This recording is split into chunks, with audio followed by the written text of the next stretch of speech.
우리 하나님 말씀 요한복음 3장에 있는 말씀 함께 보도록 하겠습니다. 요한복음 3장입니다. 우리 성경 말씀 요한복음 3장 1절에서 7절까지 있는 말씀 좀 길지만은 우리 같이 읽어보겠습니다.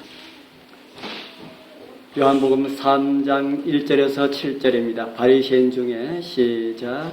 바리새인 중에 니고데모라 하는 사람이 있으니 유대인의 관원이라. 그가 밤에 예수께 와서 가로되 랍비여, 우리가 당신은 하나님께로서 오신 선생인 줄 아나이다. 하나님께서 함께 하시지 아니하시면 당신의 행하시는 이 표적을 아무라도 할 수 없음이니이다. 예수께서 대답하여 가라사대 진실로 진실로 내게 이르노니 사람이 거듭나지 아니하면 하나님 나라를 볼 수 없느니라. 니고데모가 가로되 사람이 늙으면 어떻게 날 수 있었나이까? 두 번째 모태에 들어갔다가 날 수 있었나이까? 예수께서 대답하시되 진실로 진실로 내게 이르노니 사람이 물과 성령으로 나지 아니하면 하나님의 나라에 들어갈 수 없느니라. 육으로 난 것은 육이요 성령으로 난 것은 영이니 내가 네게 거듭나야 하겠다 하는 말을 기이 여기지 말라. 아멘.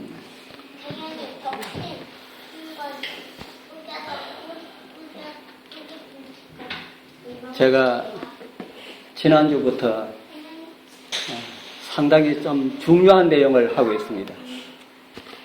그래서 사실 우리 성도님들 다 들었으면 참 좋겠다는 생각이 드는데 그러지 못함을 저의 많은 부족이라 하는 생각이 듭니다. 우리 지난주는 어떤 말씀을 나누었습니까? 지난주는 침례와 죄사함이라는 이런 제목으로 함께 나누었지요. 이 말씀을 나누면서 침례라는 어떤 의미가 있다고 했습니까? 침례란 어떤 의미가 있다고 말씀을 드렸죠. 1번 선하는 것, 다시 태어나는 의미가 있다. 다시 태어남의 의미가 있고, 두 번째는 어떤 의미겠다 그랬습니까? 다시 창조함을 받는다는 그런 의미가 있습니다. 세 번째로는요, 다시 사는 의미가 있습니다. 그래서 다시 태어나고 다시 창조함을 받고 다시 사는 것은 부활을 의미하지요.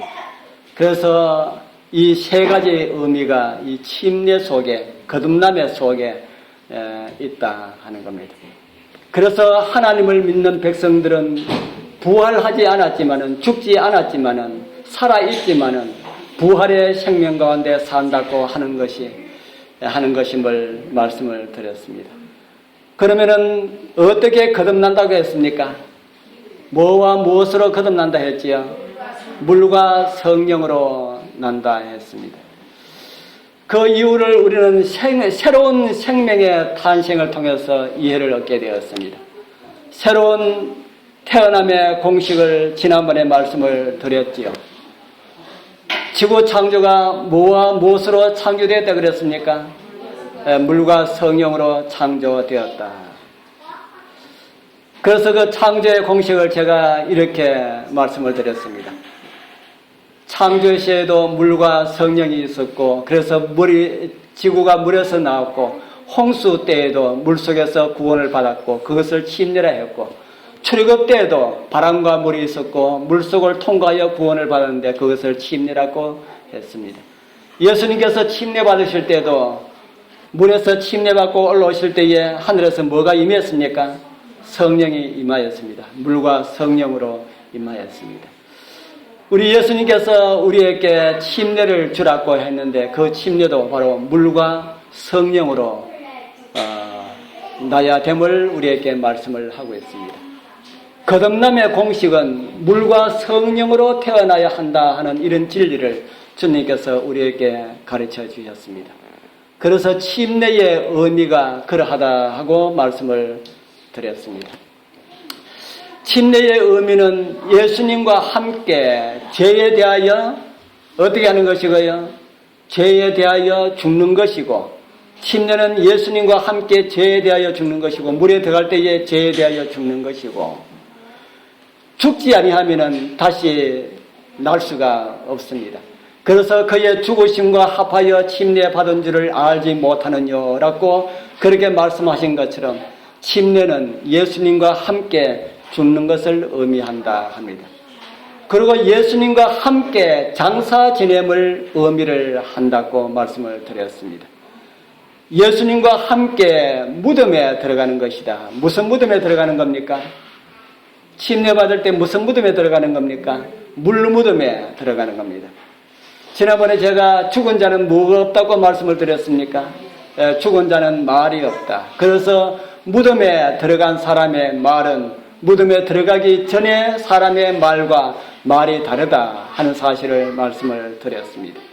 우리의 삶에서 말을 줄여가는 그런 삶이 되길 바랍니다. 그리고 세 번째로는 예수님과 함께 새 생명으로 탄생되는 부활을 말씀을 드렸습니다. 부활한 사람은 이전 사람입니까? 새 사람입니까? 부활한 사람은 이전 사람이 아니라 새 사람임을 성경은 우리에게 말씀을 해주겠습니다. 그래서 거듭남의 공식을 통하여서 우리는 이 새 사람이었다는 사실을 이미 확인을 하였습니다. 홍수 전에 있었던 사람과 홍수 후에 있었던 사람은 전혀 다른 사람입니다. 환경도 다르고 모든 것이 다른 새로운 사람이었습니다. 홍해를 건너기 전 사람과 홍해를 건너 후의 사람은 완전히 다른 그런 사람이었습니다. 그래서 우리 성경은 거듭남에 침례받은 사람들의 모습을 그렇게 우리에게 말씀을 해주고 있습니다.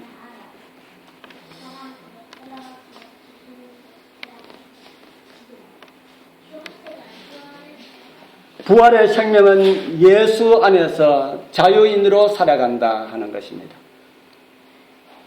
많은 사람들이 예수 믿으면은 하는 것을 다 못하게 하고 먹는 것도 마음대로 먹지 못하고 자유스럽지 못하다 그렇게 말을 하고 있습니다. 진짜 그렇습니까? 예수 믿으니까 자유스럽지 못합니까? 더 자유스럽습니까? 솔직하게 이야기한다면 어떻습니까? 성경은 예수 믿으면 진짜 자유가 주어질 것이다 그렇게 말합니다. 그런데 이전에 예수 믿기 전에 살던 생활에 비해서는 많이 이렇게 억압받는 것처럼 그렇게 보이는데 그거 왜 그런가 하면은 종으로 살 때에 그 종의 생활이 너무 더 자연스럽기 때문에 그것이 정상인 줄 우리가 다 알고 있었다는 겁니다. 그런데 사실은 종살이가 그게 정상인의 생활이 아니었음을 성경은 우리에게 가르쳐 주겠습니다. 정말 예수 믿고 사는 것이 그것이 진짜 자유인의 삶이다. 그렇게 성경은 우리에게 가르쳐 주겠습니다. 부활의 생명은 예수 안에서 자유인으로 살아가는 것이다. 세상 속박에 매여 있는 것이 아니라는 것이죠. 그래서 그들은 세상을 초월하여 살아가고 있는 그런 사람들입니다. 여기서 다시 우리는 예수님께서 니고데모에게 하신 말씀을 다시 한번 생각을 해보고자 합니다. 예수께서 대답하여 가라사대 진실로 진실로 내게 이르노니 사람이 뭐하지 아니하면은 어디에 못 들어간다 합니까? 거듭나지 아니하면은 하나님의 나라를 볼 수 없느니라. 오늘 이 말씀이 왜 예수님께서 이 말씀을 하시는지 구체적으로 좀 살펴보고자 합니다. 왜 예수님께서는 거듭나야만이 하늘나라에 들어갈 수 있다고 말씀하셨는가? 왜 그렇다는 생각이 듭니까? 왜 거듭나야만이 하늘에 갈 수가 있다고 말씀하셨을까? 거기에 대한 정확한 답변을 고린도전서 15장 50절은 이렇게 말씀을 하고 있습니다. 우리 같이 읽어보겠습니다. 형제들아 시작. 형제들아 내가 이것을 말하노니 혈과 육은 하나님 나라를 유업으로 받을 수도 없고 또한 썩은 것은 썩지 아니할 것을 유업으로 받지 못하느니라. 무엇은 하늘에 갈 수가 없다고 합니까? 혈과 육은 하늘에 갈 수가 없다. 그러면 하늘에 가는 사람은 혈과 육이 없을까요? 하늘에 가는 사람은 혈과 육이 없을까? 여러분들은 다 지금 혈과 육을 가지고 있습니까? 없습니까? 혈과 육을 다 가지고 있습니다. 그러면은 우리가 하늘에 갈 때는 이 혈과 육을 다 빼버리고 그렇게 갈까요? 변화되어서 간다. 그런데 변화된 우리의 몸에는 혈과 육이 있을까요? 없을까요? 예? 있겠지요. 자, 에녹이 하늘에 갔을 때에 에녹은 육과 혈을 가지고 갔을까? 아니면 빼고 갔을까? 어떻게 갔을까요? 예. 아마 그들이 하늘에 갔을 때는 육의 몸을 땅에 두고 피를 다 뽑아버리고 그렇게 가지는 않았을 것입니다. 그래서 우리는 성경이 말하는 혈과 육은 지금 우리가 알고 있는 혈과 육하고 좀 다른 그런 개념을 갖고 있는 것 같다는 그런 생각이 들지 않습니까? 성경이 말하는 혈과 육은 우리가 지금 말하고 있는 우리의 살과 피를 말하고 있는 것이 아닐 것이다. 그런 것 같습니까? 하나님께서 아담을 창조하셨을 때에 죄 짓지 않는 그 아담은 혈과 육이 있었을까요? 없었을까요? 혈과 육이 있었지요. 그렇기 때문에 우리는 죄 짓기 전에 아담으로 우리는 그렇게 변함을 입을 것인데 혈과 육이 성경이 말하는 혈과 육이 피와 살과 좀 다른 그런 개념을 말하는 것이다. 그렇게 우리는 이해를 할 수가 있습니다. 그러면은 성경이 말하는 혈과 육은 무엇일까? 성경이 말하는 혈과 육은 무엇일까요? 우리가 조금 전에 읽은 이 고린도전서 15장에 있는 말씀을 우리 다시 한번 보겠습니다. 15장 50절 그 전에 있는 말씀입니다. 여기 보면은 육의 몸으로 심고 무슨 몸으로 다시 산다 그럽니까? 신령한 몸으로 다시 산다. 육의 몸이 있은즉 또 신령한 몸이 있느니라. 여기 사도는 두 몸을 말하고 있습니다. 두 몸. 어떤 몸과 어떤 몸을 말하고 있습니까? 육의 몸과 신령한 몸을 말하고 있습니다. 그럼 육의 몸은 어떤 것이고 신령한 몸은 어떤 것일까요? 육의 몸은 어떤 것이고 신령한 몸은 어떤 것일까? 이제 말씀을 들으시면 자연스럽게 이해를 하시게 될 것입니다. 말씀을 하나 더 보도록 하겠습니다. 고린도전서 2장 14절에서 15절 우리 같이 한번 읽어보겠습니다. 시작. 육에 속한 사람은 하나님의 성령의 일을 받지 아니하나니 저희에게는 미련하게 보이며 또 깨닫지도 못하나니 이런 일은 영적으로야 분별함이니라. 신령한 자는 모든 것을 판단하나 자기는 아무에게도 판단을 받지 아니하느니라. 아멘. 이곳에도 두 사람에 대한 것을 우리에게 가르쳐주고 있습니다. 어떤 사람과 어떤 사람입니까? 육에 속한 사람과 신령한 자. 아까는 뭐라 그랬습니까? 아까는 육에 속한 사람이라 하지 않고 육의 몸과 신령한 몸 이렇게 말씀하셨지요. 육의 몸이 있고 신령한 몸이 있다 그렇게 했는데 이번에는 육에 속한 사람과 신령한 사람 이렇게 우리에게 가르쳐주고 있습니다. 육에 속한 사람이 있고 신령한 사람이 있다. 이 두 사람은 어떤 사람일까요? 유다서에 또 이런 말씀을 우리에게 주고 있습니다. 유다서 1장 19절 같이 읽어보겠습니다. 이 사람들을 시작. 이 사람들은 당을 짓는 자며 육에 속한 자며 성령은 없는 자니라. 여기 나오는 이곳에 이 사람들은 어떤 사람일까요? 당을 짓는 자. 여기도 두 부류의 사람을 우리에게 말씀을 해주겠습니다. 하나는 육에 속한 자, 하나는 육에 속한 사람, 또 다른 하나는 성령은 없는 자니 하나는 이 성령 없는 자는 그 위에 있는 내용하고 같은 내용이죠. 육에 속한 자가 바로 성령은 없는 자다. 그러면은 어떤 사람이 또 있다는 말입니까? 성령이 없는 자가 있으면은 어떤 자가 있다는 말입니까? 성령이 있는 사람. 성령이 있는 사람. 그러면은 육에 속한 자는 성령이 없는 사람이라면은 신령한 사람은 어떤 사람일까요? 성령이 있는 사람. 답이 되었습니까? 예. 육에 속한 사람과 육의 몸은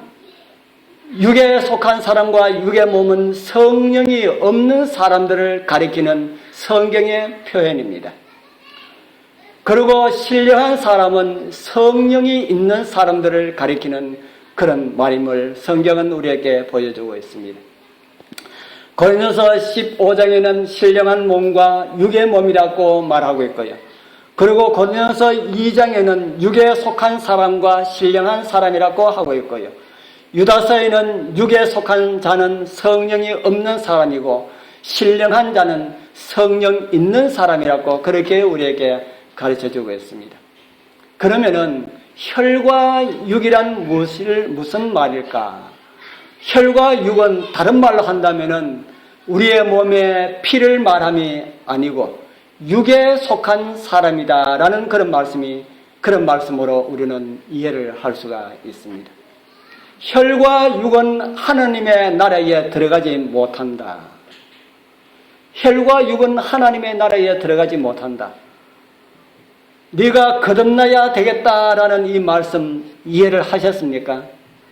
혈과 육은 하나님의 나라에 들어가지 못한다. 왜 하나님의 나라에 들어가지 못합니까? 성령 없는 자이기 때문에, 육에 속한 자이기 때문에 들어가지 못한다 함을 성경은 우리에게 가르쳐주고 있습니다.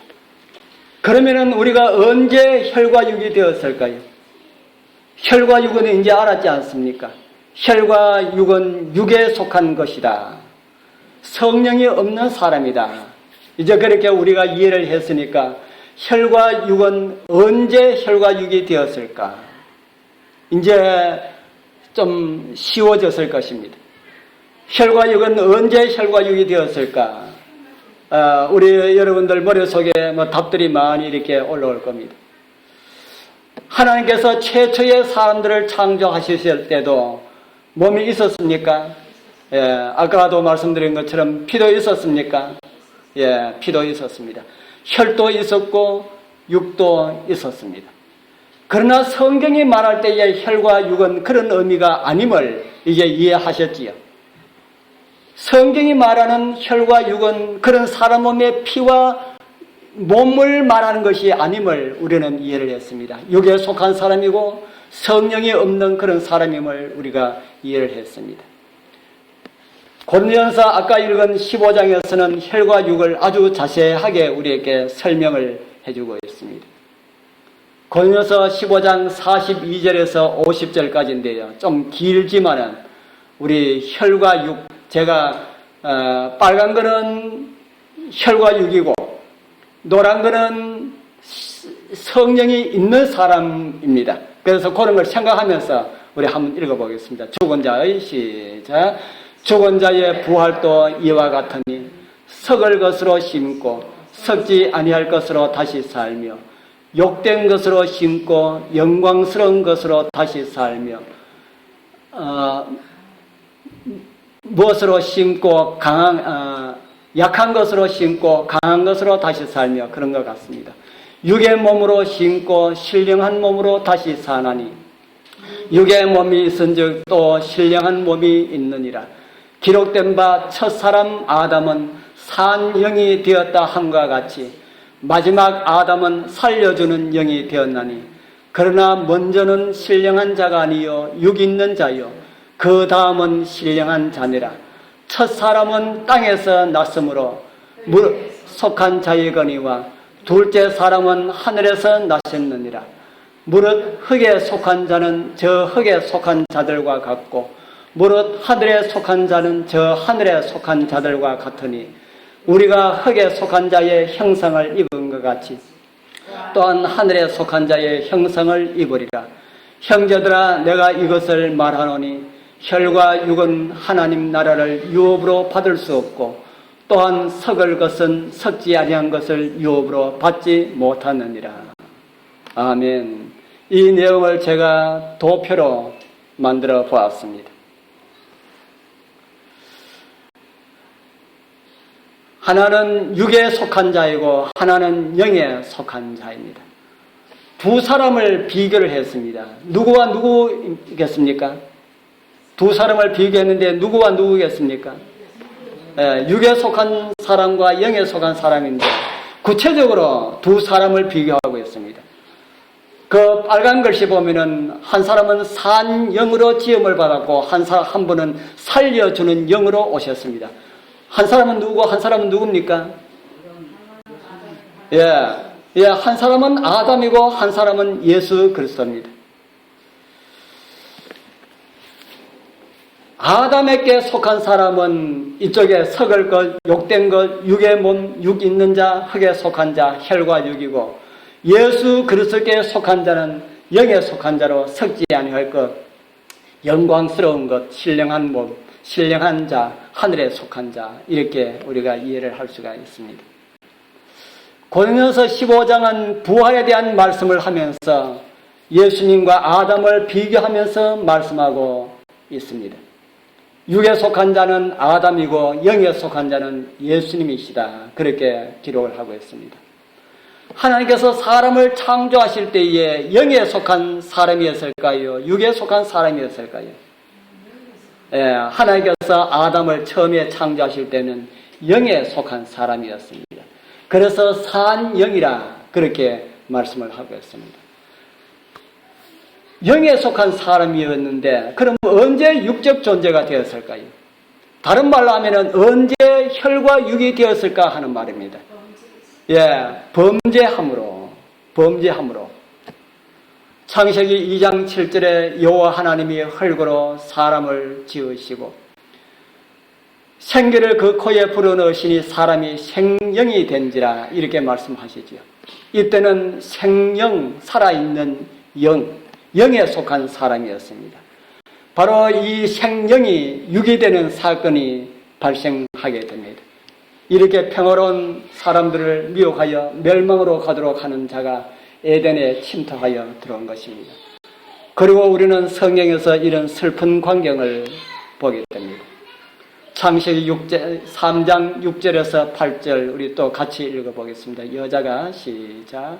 여자가 그 나무를 본즉 먹음직도 하고 보암직도 하고 지혜롭게 할 만큼 탐스럽기도 한 나무인지라. 여자가 그 실과를 따먹고 자기와 함께한 남편에게도 주매 그도 먹은지라. 이에 그들의 눈이 밝아 자기들의 몸이 벗은 줄을 알고 무화과 나무잎을 엮어 치마를 하였더라. 그들이 날이 선을 할 때에 동산에 거니시는 여호와 하나님의 음성을 듣고 아담과 그 아내가 여호와 하나님의 낯을 피하여 동산 나무에 숨은지라. 이렇게 해서 산영이었던 존재 아담이 범죄함으로 누구를 떠난 모습이 되었습니까? 하나님을 떠난 모습이 되었다. 제가 이런 표현을 잘 하지만은 스스로 하나님의 생명선에서 끊어버린 것과 같은 그런 위치에 되었다 하는 겁니다. 제가 선풍기 비유를 잘 듣지요. 선풍기 코드에 꼽혀 있는 상태는 우리가 하나님의 생명선에 연결되어 있는 상태다. 그래서 켜면은 잘 돌아가지 않습니까? 우리가 하나님의 생명선에 연결되어 있으면은 우리의 생명은 활력이 있고 힘이 있고 그렇게 될 것인데 선풍기 코드를 뽑아버리면은 그때부터는 어떻습니까? 돌아가는 힘이 그전처럼 힘이 셉니까? 약해졌습니까? 약해져 버렸죠. 왜 약해졌습니까? 죽었기 때문에 약해진 그런 모습을 보게 됩니다. 그래서 돌아가다가 힘이 약해지면은 이제 멈추게 됩니다. 영의 일은 코드에 연결된 그런 상태이고 육의 일은 코드에서 뽑혀진 그런 상태의 일이다. 그렇기 때문에 육의 일은 살아있는 모습입니까? 죽은 모습입니까? 코로 숨은 쉬고 있다 하지만은 어디서 끊어졌기 때문에요? 생명에서 끊어졌기 때문에 선풍기가 돌아가지만은 코드에서 뽑혀져 있기 때문에 선풍기는 살아있는 선풍기입니까? 죽은 선풍기입니까? 죽은 선풍기. 우리의 모습이 그와 같다는 겁니다. 우리가 지금 숨을 쉬고 있지만은 우리는 선풍기 코드 뽑고 난 다음에 돌아가는 그 힘에 의하여서 우리는 살고 있을 뿐이다. 이미 우리는 죽은 상태다 하는 겁니다. 그래서 저는 그런 이야기를 잘 합니다. 사람이 숨이 끊어지기 때문에 죽은 것이 아니라 죽었기 때문에 숨이 끊어진다. 저는 그런 표현을 잘 씁니다.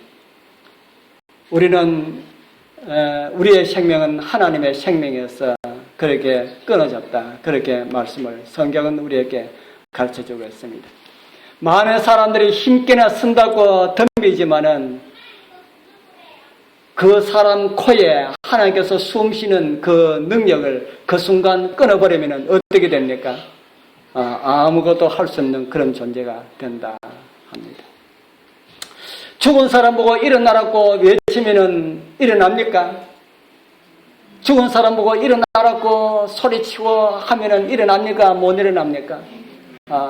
그거 일어나는 것 같으면 일으키고 싶은 사람 참 많을 겁니다. 흙으로 사람 모양 만들어 놓은 것 같은 그런 존재다 하는 겁니다. 사람이 숨 끊어져 버리면 하나님께서 사람 모양으로 다 만들어 놓고 난 다음에 호흡을 불어 넣기 전에 그 상태와 똑같다 하는 겁니다. 코에 힘이 있을 때에 창조주를 기억하라 라는 그런 전도자의 말씀을 기억하게 되길 바랍니다. 그러면 이 땅의 사람들 가운데 몇 사람이나 육적 존재가 되었을까? 몇 사람이나 육적 존재가 되었을까요? 고린도서 15장 22절은 이렇게 우리에게 말씀을 해주고 있습니다. 아담 안에서 몇 사람이요? 모든 사람이, 아담 안에서 모든 사람이 죽었다.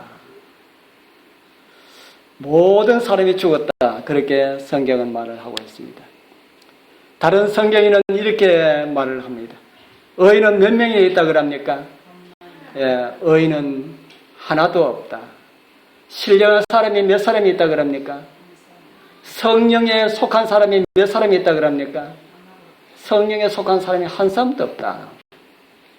신령한 사람은 한 사람도 없다. 그래서 우리가 전도하러 나갈 때에 예수님께서 전도하실 때에 뭐라고 외치면서 전도하셨습니까? 천국에 가까웠으니까 뭐 하라 그럽니까? 회개하라. 그래서 예수님의 전도에 그 본을 받아서 어떤 사람이 밖에 나가가지고 회개하라 하니까 사람들이 뭐라 할까요? 회개하라 그러면 기분 좋아할까요? 기분 나빠할까요? 회개하라 그러면 기분 좋아할 사람 아무도 없습니다. 왜? 뭐로 여기기 때문에 그렇습니까? 죄인으로 여기기 때문에 그렇다는 겁니다. 성경이 말하는 이 회개는 어떤 회개입니까?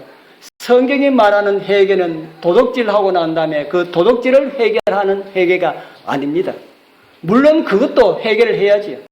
도둑질하고 나쁜 짓하고 한 것도 해결을 해야지요.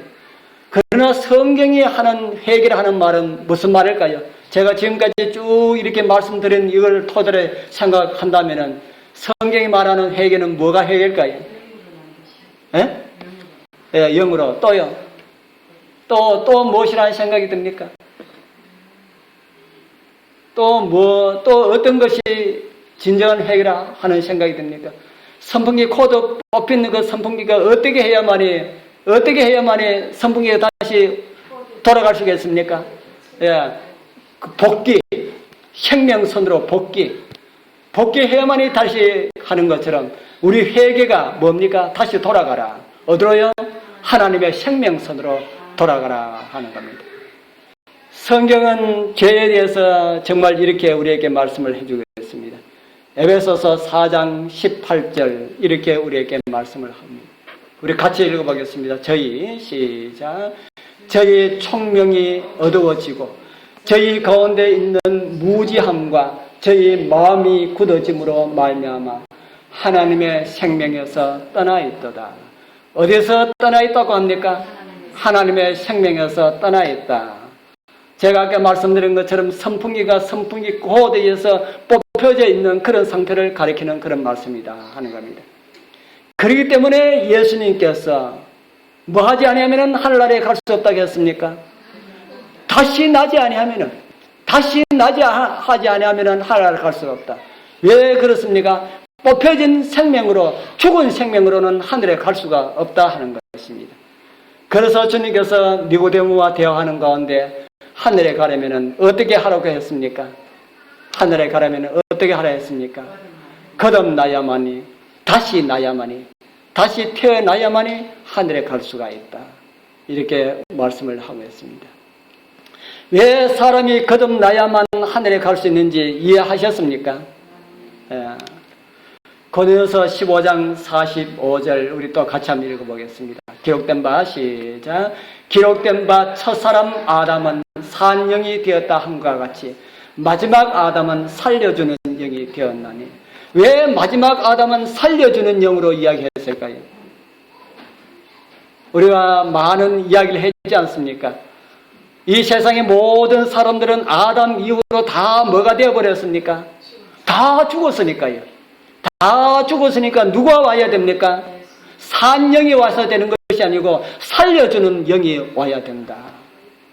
그래서 산 영으로 지음받은 사람이 죽었습니다. 그래서 주님께서 살려주는 영으로 오셨다 하는 겁니다. 우리는 아담 안에서 혈과 육이 되었기 때문에 다시 나야만이 하늘에 갈 수가 있습니다. 이 거듭남을 사도 바울은 다시 우리에게 이렇게 말씀을 하고 있습니다. 형제들아, 내가 그리스도 예수 우리 주 안에서 가진 바 너희에게 대한 나의 자랑을 두고 단언하노니 나는 날마다 뭐 한다 그럽니까? 날마다 죽노라. 날마다 죽으면은 날마다 뭐가 있어야 되겠습니까? 사도 바울이 날마다 죽으면은 날마다 죽는 것을 끝나면 됩니까? 안 됩니까? 날마다 죽고 끝나면 안 돼요. 뭐 해야 됩니까? 살려주는 영에 의하여서 다시 태어나는 그런 경험이 있어야 합니다. 그러니까 우리의 거듭남은 일생 몇 번 해야 됩니까? 우리의 거듭남은 일생 몇 번 해야 됩니까? 예? 예. 평생 매일 순간마다 해야 됩니다. 사도 바울이 말씀하지 않습니까? 나는 날마다 죽노라. 사도 바울과 같은 사람도 날마다 죽노라 했으면은 우리는 얼마나 더 많이 죽어야 되겠습니까? 우리는 순간마다 우리는 죽어야 된다. 그리고 순간마다 태어나야 된다. 날마다 우리 자신을 말씀으로 굴복시키는 것이 죽는 것입니다. 죽기 참 힘들지요. 잘 죽으려 하지 않습니다. 잘 죽으려 하지 않을 때에 어떻게 됩니까? 죽여야 됩니다. 사도 바울처럼 나는 날마다 죽느라 안 죽을 때에 자기 자신을 쳐서 복종시켰다. 이렇게 사도 바울이 말씀하지 않습니까? 안 죽으려 할 때에 억지로라도 죽여야 됩니다. 물속에 우리 침례 받으실 때에 목사님하고 물에 들어가면은 자기가 이렇게 들어갑니까? 목사님이 이렇게 잠굽니까? 자기가 이렇게 들어가는 침례하는 그런 하는 데도 있다고 그래요. 그런데 우리 교회에서는 그렇게 하지 아니하고 목사님이 이렇게 물에 잠그지 않습니까? 우리 자신들이 개인이 잘 안 죽으려고 합니다. 그럴 때에 우리는 우리 자신을 물속에 다시 집어넣어야 됩니다. 그래서 날마다 하나님의 말씀에 굴복하는 그런 죽는 그런 경험을 통하여서 죽어야만이 다시 날 수가 있습니다. 안 죽으면 다시 나지 못합니다. 그래서 날마다 굴복시키는 그런 죽는 경험을 통하여서 날마다 부활의 생명으로 살아가는 그런 은혜가 우리 모두와 함께하길 축복합니다.